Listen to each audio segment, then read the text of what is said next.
بہت بڑی وزنی بات ہے۔ مسافر ہے، کشتی میں بیٹھا ہوا ہے، سفر پہ ہے، کشتی ڈگمگانے لگ گئی، ہلنے لگ گئی۔ یہ دریا بولو کس کا ہے؟ اور کشتی کے ڈگمگانے میں اختیار کس کا ہے؟ اور اس کو نجات اور ٹھکانے لگانے والی کون سی ذات ہے؟ سب سے بڑی ہستی ہے اللہ کے بعد پیغمبر کی، سب سے بڑی ہستی ہوتی ہے اللہ کے بعد پیغمبر کی۔ پیغمبر کا نام حضرت یونس علیہ السلام ہے۔ یونس علیہ السلام کشتی میں بیٹھ گئے۔ یونس علیہ السلام کی طلب کیا تھی کہ میں ٹھکانے لگ جاؤں۔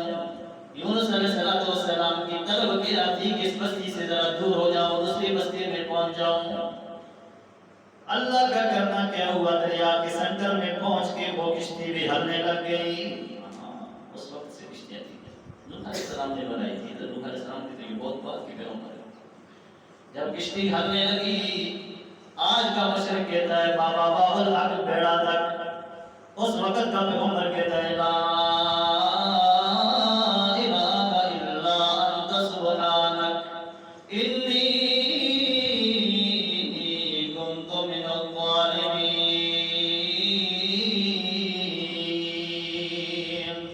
جب کشتی ڈگمگانے لگی، لوگوں نے غور و فکر کیا، قرآن کہتا ہے فساہما، قرآن اندازی میں آ گئے۔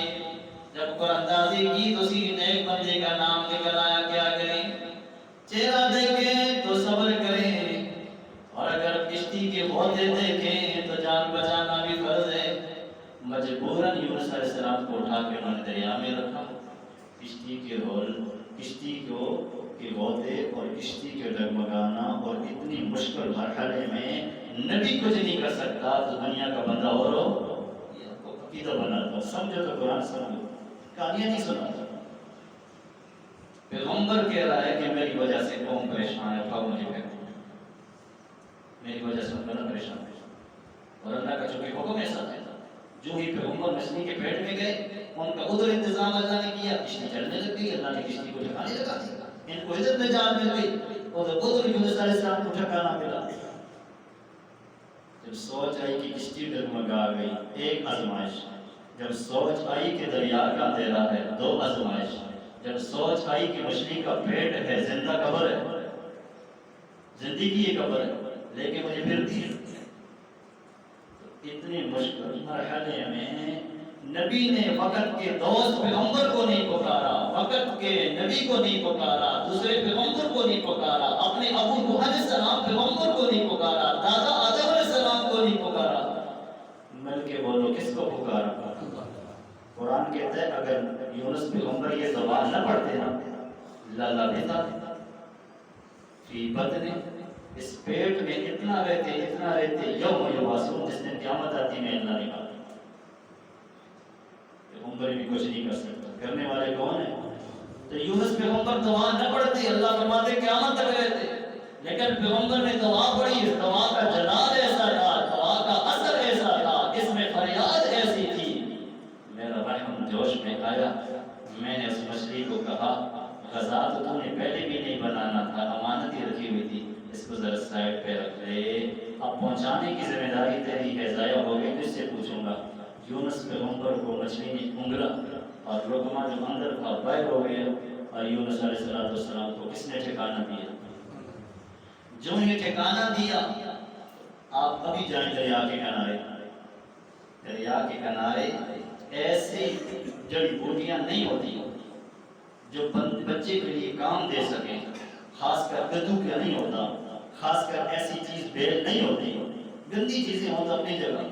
میرے اللہ نے حضرت یونس پیغمبر کے نرم و نازک بدن پہ کدو انبتنا علیہ، اللہ نے اس پہ اللہ نے کدو ایسا پیدا کر دیا، اس کے پتوں کے نیچے حضرت یونس کا نازک بدن محفوظ تھا۔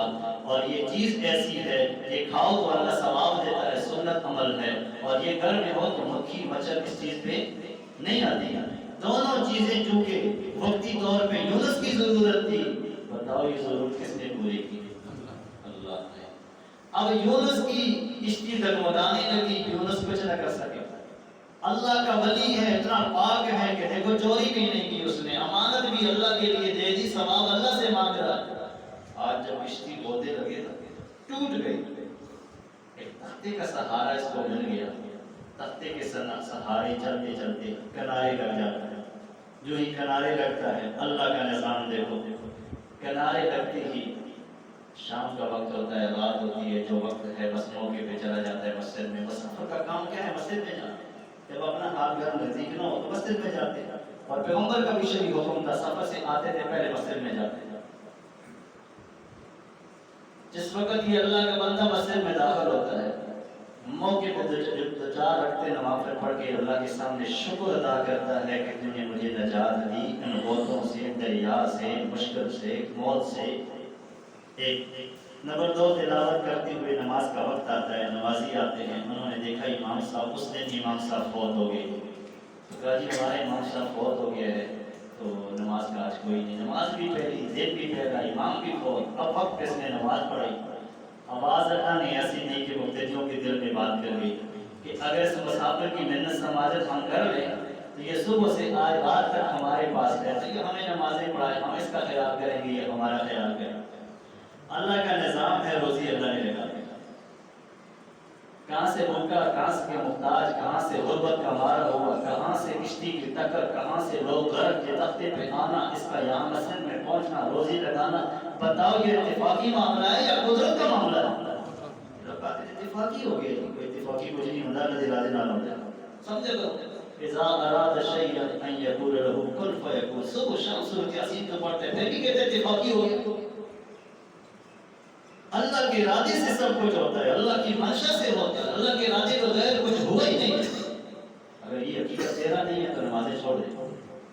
اگر اس عقیدے کو تو پکڑے گا تو پھر میں تجھے مومن کہتا ہوں, مسلم کہتا ہوں. صحیح مومن, ایماندار, یقیندار ہوگا. پہلا عقیدہ تو سدھرا, پھر اس کی بعد نمازیں, اس کی بعد نیکیاں.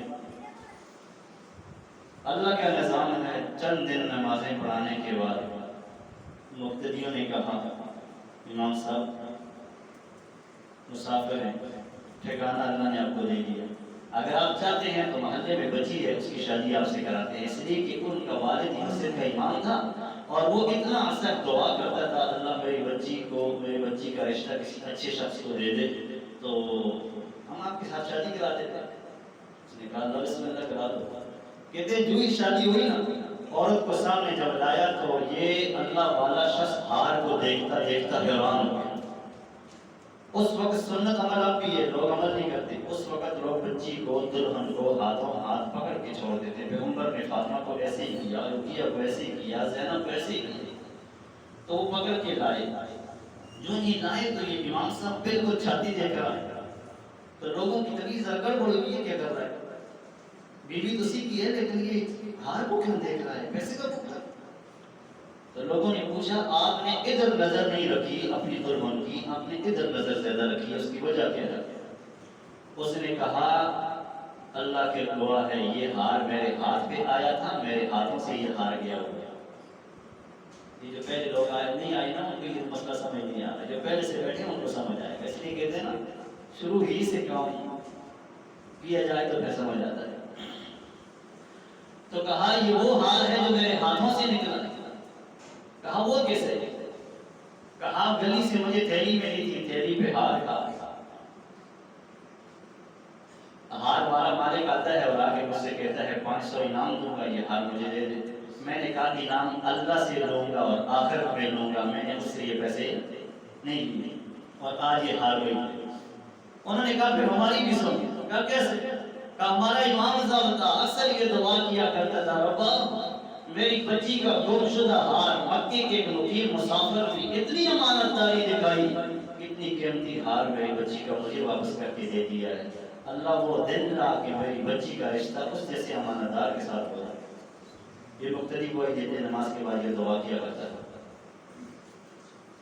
تو کہا اچھا پھر کیا ہوا؟ تو مقتدیوں نے کہا میرے امام صاحب کی اس بچی کے والد کی دعا قبول ہو گئی, اللہ نے آپ کو دنیا میں جو نیکی کی تھی, عمل کیا تھا, اس کا صلہ دے دیا. ان کی دعا قبول ہو گئی, آپ کو اس کا نیکی کا صلہ مل گیا.